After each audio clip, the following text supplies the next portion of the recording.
E eu gostaria de começar aqui comentando sobre o Oruan, né? Então até vi vídeo teu lá que querem prender ele fazendo vídeo lá na favela falando que não vão subir pra pegar ele. O que você vê sobre o que tá acontecendo? Esse, como posso dizer, até uma as pessoas gostando, as pessoas fazendo, Defendendo o Oruan, defendendo um monte de funkeiros por aí. E sobre a prisão dele também, o que você vê aí sobre o cenário? Cara, vamos lá. O crime organizado no Brasil, ele teve um crescimento exponencial nos últimos anos, né? Se expandiu tanto institucionalmente, que talvez seja o mais preocupante, né? Você tem os setores do crime organizado que trabalham justamente com a parte legal. Então você tem ali advogados, doutores, talvez até juízes, né? E você tem políticos também envolvidos nisso.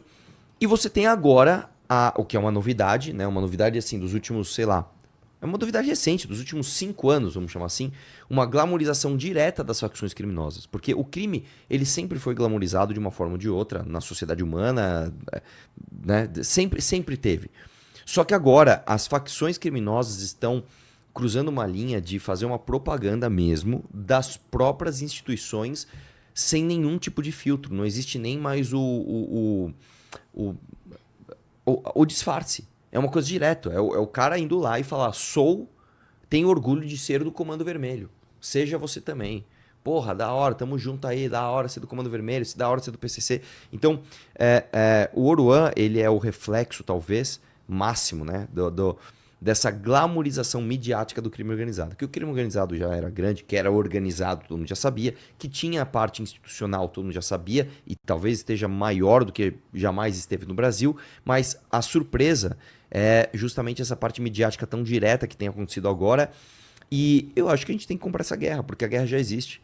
Né? É como se você ficasse negando uma briga que já estão fazendo com você. É como se eu estivesse te batendo e você fala: não, eu não tô brigando com ninguém. Não, você pode estar parado, mas tem uma pessoa te batendo.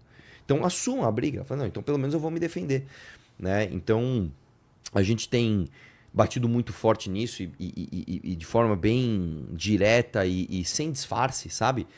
Pra gente, não, vamos assumir a guerra. E uma outra coisa importante de dizer, talvez seja até mais importante do que dizer que a gente vai comprar a guerra, não adianta a gente apostar em tosquice, né? Essa guerra é uma guerra que tem que ser comprada e tem que ser batalhada de uma forma estratégica. Não adianta você fazer como hoje a gente tem, infelizmente, na oposição bolsonarista, uma série de caricaturas do que é o que a gente quer ser, né? Então ele não é o que a gente quer ser, ele é uma caricatura do que a gente quer ser, que no Brasil, como é composto, e eu falo isso sem nenhum pudor, de pessoas muito burras e com iniciativa, aqui a gente é um país de gente burra com iniciativa, essas pessoas apoiam figuras como Delegado Caveira, Sargento Farrur, e tantos outros que eles ficam caricatos. Né? Então o cara vai lá, ele tem um bigodão, ele fala: eu quero matar bandido! Tá, e nunca faz nada.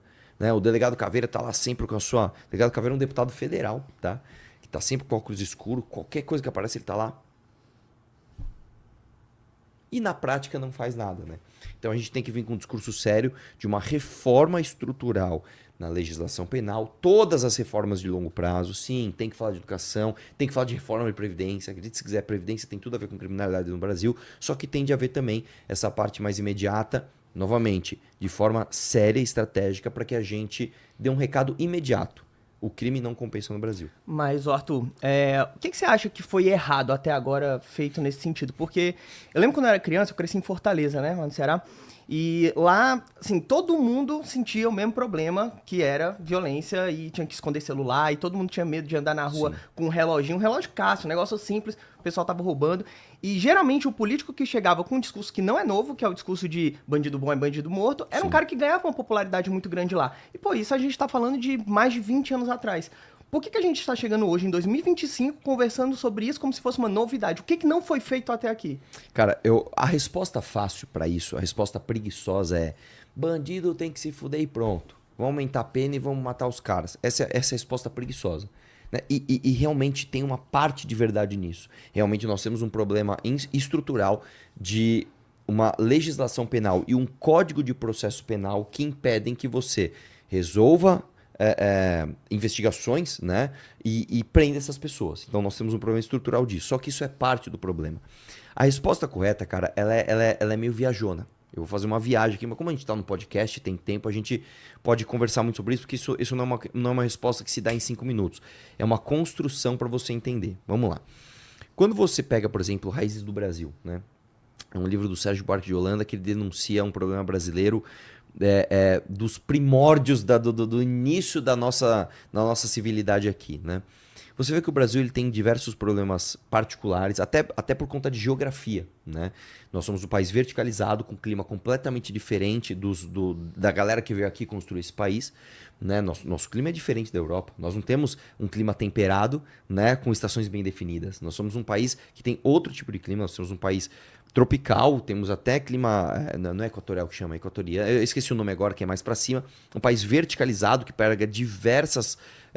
então nós somos muito diferentes daquilo que os nossos construtores, né, tinham como tradicional. Então a galera chegou aqui e teve que construir uma coisa completamente nova. A partir disso, você criou a miscigenação não é uma palavra, mas uma sociedade tão heterogênea e tão peculiar e diferente que, no fundo, e isso está muito no Raízes do Brasil, a gente nunca conseguiu criar, de fato, uma identidade cultural. A gente nunca conseguiu criar, de fato, uma identidade nacional. Nós temos pequenas amostras, tipo, semana de 22 em São Paulo. Pô, legal, foi uma amostra grátis do que nós seríamos se nós tivéssemos identidade.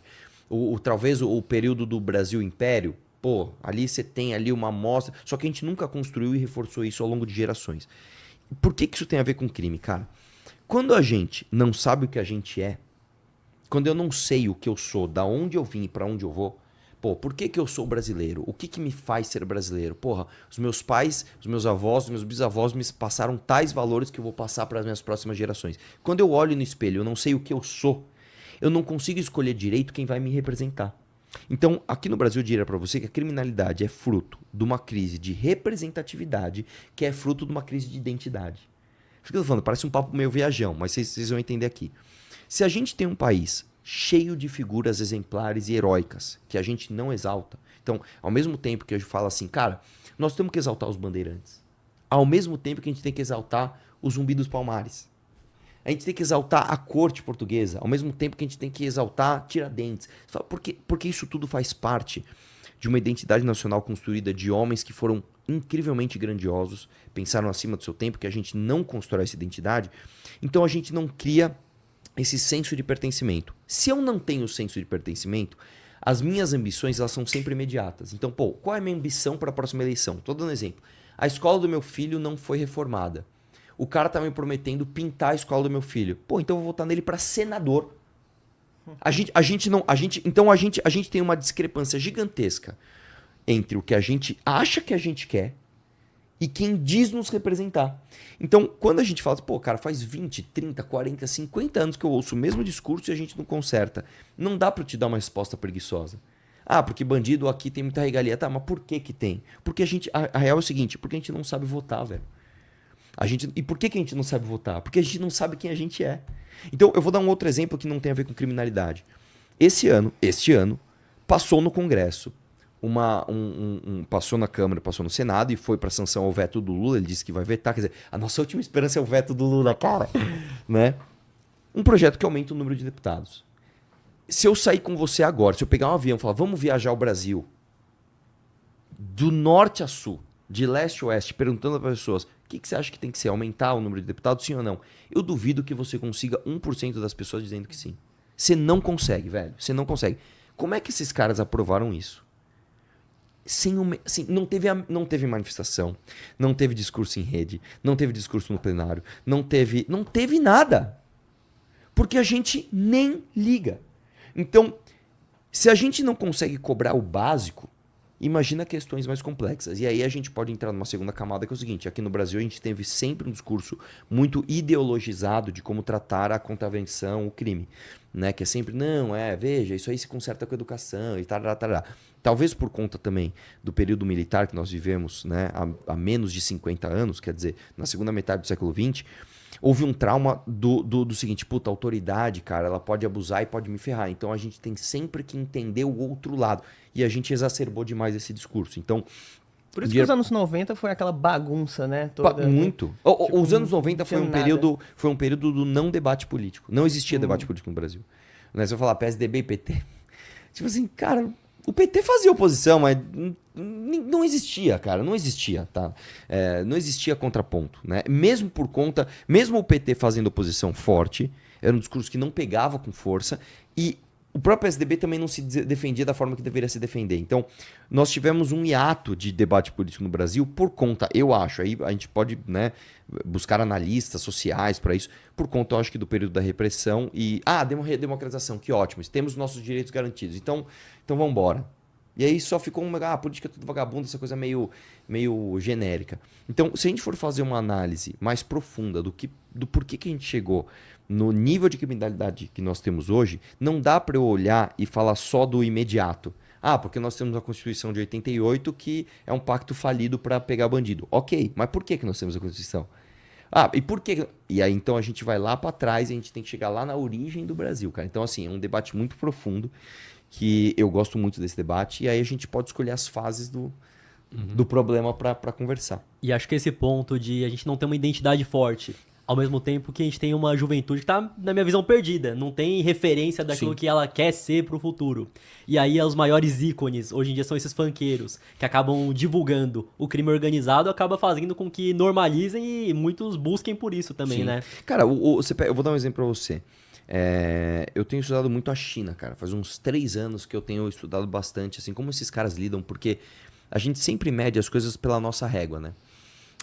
E os povos orientais, principalmente Índia, China, Rússia, eles são povos que eles não dão tanto valor ao que a gente considera fundamental, que é a tal da liberdade e a tal da escolha individual. Eles não têm muito esse negócio tipo, eu vou escolher por mim. Não. Eu tenho que escolher o que vai honrar minha família. E a minha família vai escolher o que vai honrar o meu país. É uma coisa muito mais ligada ao coletivo, não de uma forma comunista, mas de uma forma assim, eu penso muito mais no meu papel para esta sociedade do que no meu papel individual no mundo. Esse tipo de coisa leva a que governos tenham mais poder de decisão sobre as escolhas individuais das pessoas. Você falou desse negócio da juventude perdida. E existe um dilema moral aqui, né? Porque lá na China o governo ele controla o que você vai acessar. Então, se você é uma criança de 12 anos, você não vai ficar no TikTok 8 horas por dia vendo menina rebolando. Você não vai ver, cara. Você vai entrar na rede que eles permitem, no horário que eles permitem, e você vai ver uma cota mínima de coisas que eles querem que você veja. Até o TikTok deles é diferente, né? O algoritmo Como é que É a mesma empresa, é um nome chinês lá. É a mesma empresa, o mesmo logo. É da ByteDance, mas é um nome tem um nome China tipo lá. Lui Luang, Lui Luong. E até o conteúdo que tá lá pra adolescente, criança é educativo, né? Educativo. Então, aí onde eu ia chegar? Beleza, você olha aqui com os valores ocidentais e fala, meu, que absurdo, velho. Quer dizer que eu não posso ver uma mina rebolando de biquíni? Não, você não tem essa liberdade. Aí você chega lá e fala assim, junta aqui, pega 20 crianças, vai. 20 crianças aqui, chinesas. O que você quer ser quando crescer? Astronauta, historiador, matemático, engenheiro, advogado. Legal. Junta 20 crianças aqui no Brasil, o que você quer ser? MC, jogador de futebol. MC, funkeiro. MC, influenciador. É isso. Então, de novo, eu não estou propondo que a gente faça uma regulação de redes, né? Advogado, legal. Junta 20 crianças aqui no Brasil, o que você quer ser? MC, jogador de futebol. MC, funkeiro. MC, influenciador. É isso. Então, de novo, eu não estou propondo que a gente faça uma regulação de redes, né? Para que a gente tenha cota do que assistir, mas em termos de... Você entende que em termos de imaginação de sociedade, em termos de imaginação de identidade de povo que você vai ser, os caras estão na nossa frente, né? Nós estamos perdidos em relação a isso, né? E eles estão explorando essa nossa perdição. Aqui o TikTok, meu irmão, taca ali TikTok nesses ocidentais. Então eu acho que a gente tem um problema, por isso que eu tô falando, cara, a criminalidade, quando você deriva para um moleque de 12 anos, que você pergunta pra ele, o que você quer ser? Eu quero ser MC. E qual música que você curte? É uma música exaltando um bandido? Esse cara não tem a menor ideia do que é a história do país dele, de quem foi o avô dele, de que o avô dele construiu, de quais são os valores que ele vai passar pro filho. Então, nós temos um problema complexo aqui no Brasil, que não dá para vir aqui com um discurso raso de só aumentar a pena. Não é isso. Mas a gente precisa chamar atenção e a atenção tem que ser chamada no sentido, prendeu, matou. Porra, que história é essa? Prendeu, matou. Então vem cá que eu vou te contar. Aí você conta tudo isso, entendeu? Mas no curto prazo você vê que realmente é pena. Eu acho ter que no algo mais curto prazo, rígido. eu acho que no curto prazo nós precisamos sim de uma reforma no Código de Processo Penal e no Código Penal. São duas coisas diferentes. Nós temos que reformar o Código Penal e o Código de Processo Penal. Porque eu vou te dizer aqui no Brasil, cara, pode perguntar para qualquer advogado criminalista. Você liga para um advogado criminalista e pergunte isso. A esmagadora maioria dos processos penais no Brasil, eles se discutem questões processuais e não questões de mérito. Então eu te matei, beleza, matei, mano, tem câmera. Todo mundo viu, eu te saquei uma arma e te matei ao vivo. Tá, a câmera de que marca? Essa marca tem problemas de confiabilidade? Tá, o vídeo foi obtido através de qual polícia? A polícia que buscou o vídeo tinha legitimidade para buscar? Tá, quem me processou? Podia me processar nessa data? Aí você começa, cara, a ter um monte de subterfúgios criminais, processuais, para você não discutir o mérito. E aí você vai enrolando até prescrever o crime, ou até a pressão popular se acabar, e você vai. Os crimes no Brasil são discutidos através de questões processuais, não de questões materiais. Então a gente precisa fazer uma reforma no Código de Processo Penal, além de fazer uma reforma no Código Penal. E aí a gente precisa de uma outra questão aqui. Eu acho que nós temos um problema que é estrutural mesmo. Aí eu tô falando problema de parede, cara. Nós temos problema de parede, chão, teto. Nós não temos um complexo prisional no Brasil que seja seguro o suficiente e que passe a propaganda suficiente do anticrime. Por que o Cecote em El Salvador, a gente fala sempre disso de El Salvador? O problema do Cecote, a solução que o Cecote trouxe para El Salvador foi não só uma solução física, que você tem uma parede, mano, que o cara não consegue fugir. O Cecote é um lugar isolado, uma super prisão, fodida, você põe o cara lá. Mas ele é também uma peça de propaganda. Meu irmão, você vai ser, assim, tratado igual um animal ali dentro. Você vai usar roupinha branca, tá? Você vai comer uma refeição com pouca ou quase nenhuma proteína.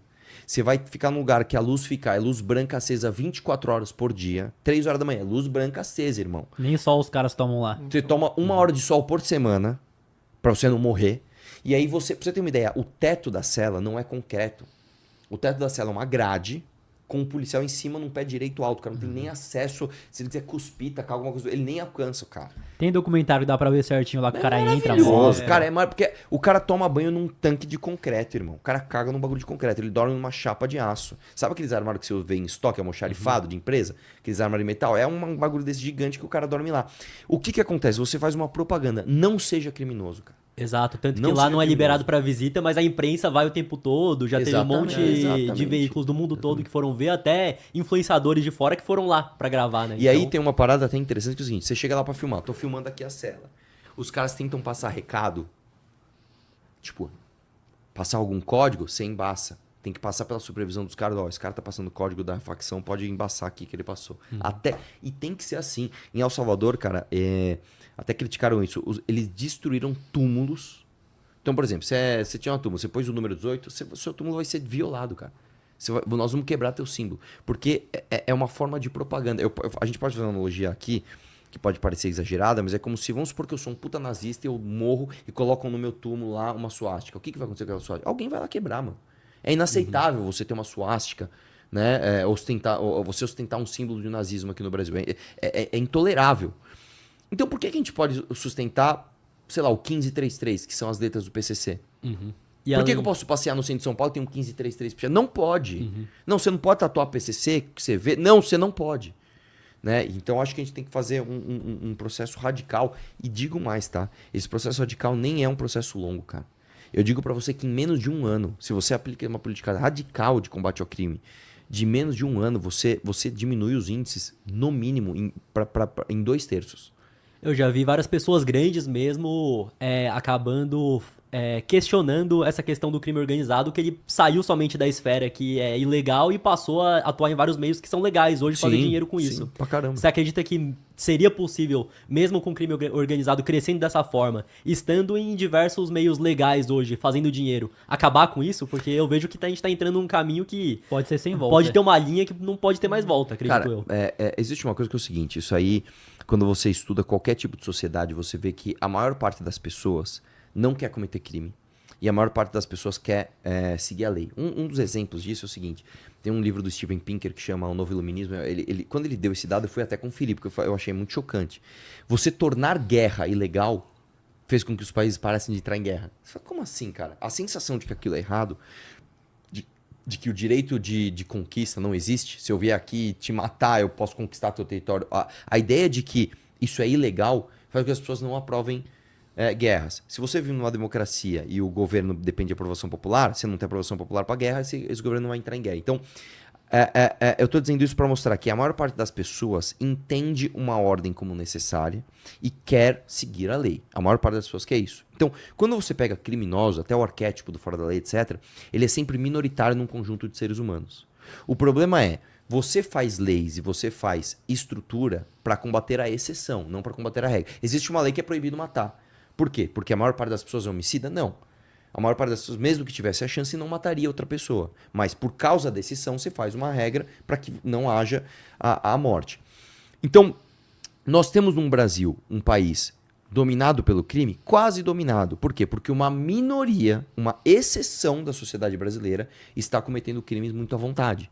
Então, se você acaba com a estrutura que favorece essa exceção, é numérico. Essa exceção é suprimida, é reprimida. É claro que você não vai ter, em um ano, uma Suíça. Não é assim. Mas você começa a desincentivar o crime de uma forma que ele se torna uma curva... Como é que chama? Exponencial. É uma melhora exponencial. Ela não é nem reta, não é retilínea. Não é amanhã tem menos 10% de crime, depois menos 10%. Não.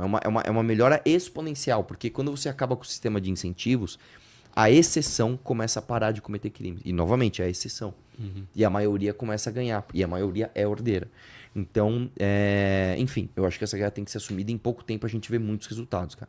Porque hoje tá em um nível inaceitável, velho. Sim. Hoje tá em um nível que, tipo assim, o cara aqui do lado, né?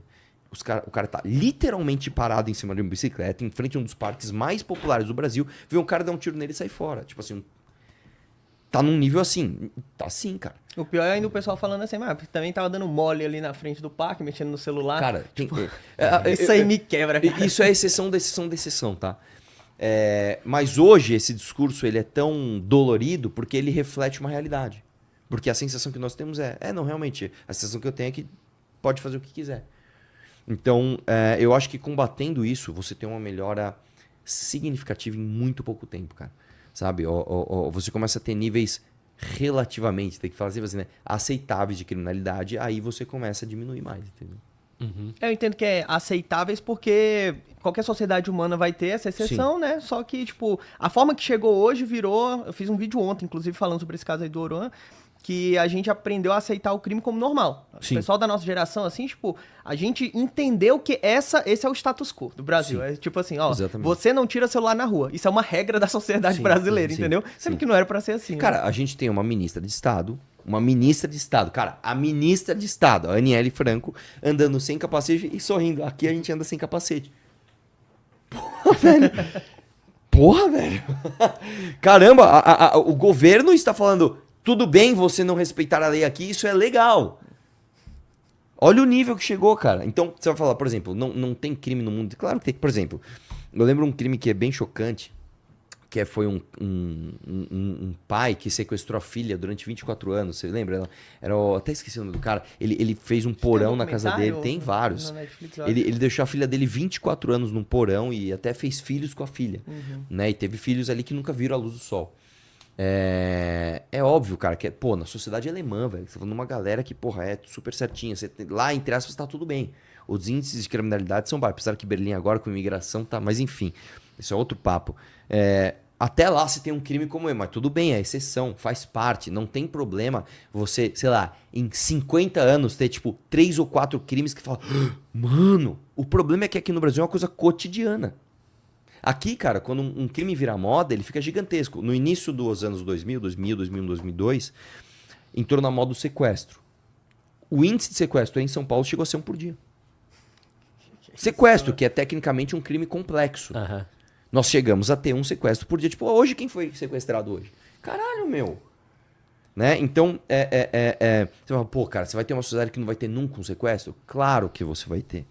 Desde que estejam em níveis aceitáveis. E eu vou dizer, cara, aqui no Brasil, mesmo com essa situação, em alguns lugares você tem algumas ilhas de ordem. Por exemplo, Florianópolis, por incrível que pareça, Florianópolis está com problema de morador de rua, vandalismo, etc. Florianópolis, por exemplo, latrocínio hoje não é um problema endêmico.